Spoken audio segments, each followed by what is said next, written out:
What challenges have you encountered being a woman in science? Sa Philippines po, wala talagang challenge per se. Kasi very open naman tayo in terms of gender equality pagdating sa science. Kagaya na nasabi ni Doc Ala, hindi importante kung whether you're male or female. Basta you excel at some whatever area, then you excel. So siguro it's just a matter of finding your passion and nagkataon mahilig lang din naman dun sa biology. So I don't really find any challenges per se. And how do you encourage, or what tips can you give to young women who wants to become scientists, or yung mga students wants to take up STEM?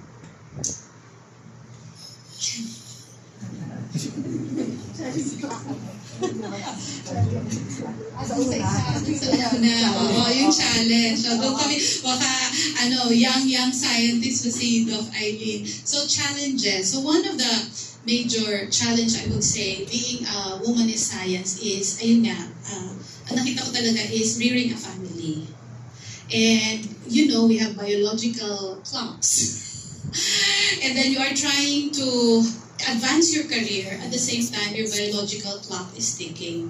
And at that time, my then supervisor here, Dr. Saligan, it was a different time, girls, it was in the 2000s. He actually said this to me that, Val, mag-asawa ka na.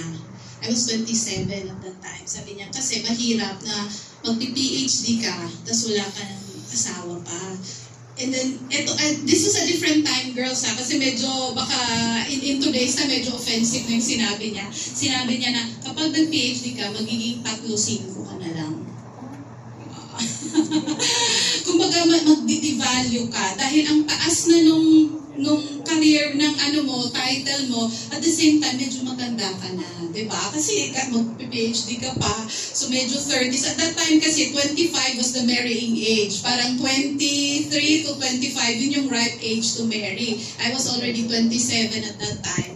So, yun yung sinabi niya sa akin na, naku Val, mag-asawa ka muna. Kasi mahihirapan ka na maghanap ng partner, because if you try to finish your PhD first, and then have a family. So, sinunod ko naman po siya, no?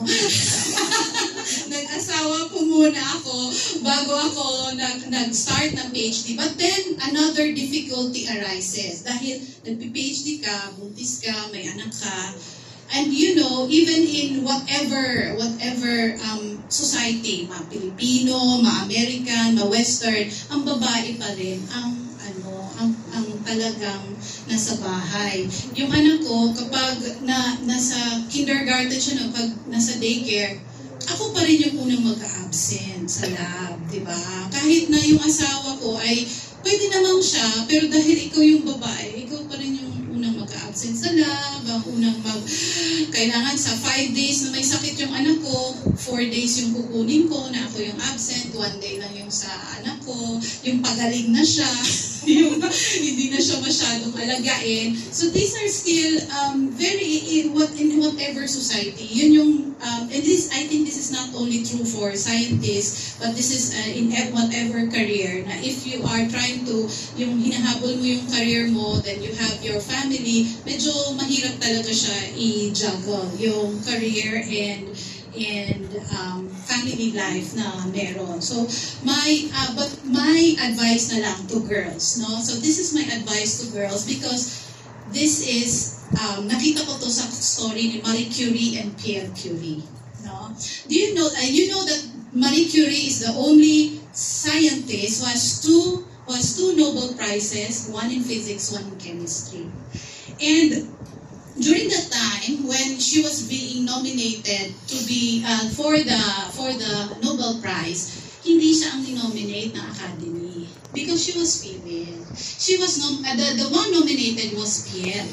Pierre was the one nominated kasi it was a male. Kung makikita niyo yung conference na yung the Slovak conference, puro lalaki yung si Marie Curie lang yung nandun. So normally, so it's usual na si Pierre yung inonominate ng society. And what Pierre did at that time was very admirable. Sinabi niya, I will not want to be nominated without my wife. Diba? So, hindi ko tatanggapin yung award na yan kung hindi kasama yung asawa ko. So, my tip for girls who want to pursue this career, to pursue a career, or any career naman rin for the matter, find your peer curie. Find your peer curie, someone who will support you. Because I know for a fact that I would not have gotten this far if I did not have a very supportive husband who is not intimidated, but how high I have rise. Na wala lang, I'm still Mrs. Samson when I go home. Hindi siya intimidated sa kung ano man yung narating ko. No? Kaya yung advice ko sa mga babae, and also Dr. Mendoza is happily married, and also Ma'am Haydee, na it is very important that you will also find a life partner na hindi ma-intimidate on how high you will rise. So, find your peer curie. Sinasabi ko yun sa mga estudyante ko na maghanap ng lalaking susuporta sa inyo. Kasi kailangan niyang maintindihan na meron kang pangarap, meron siyang pangarap, at parehas niyong bubuuin yung pangarap na yun. Ano? So, ayun, yun yung advice ko sa ating mga girls.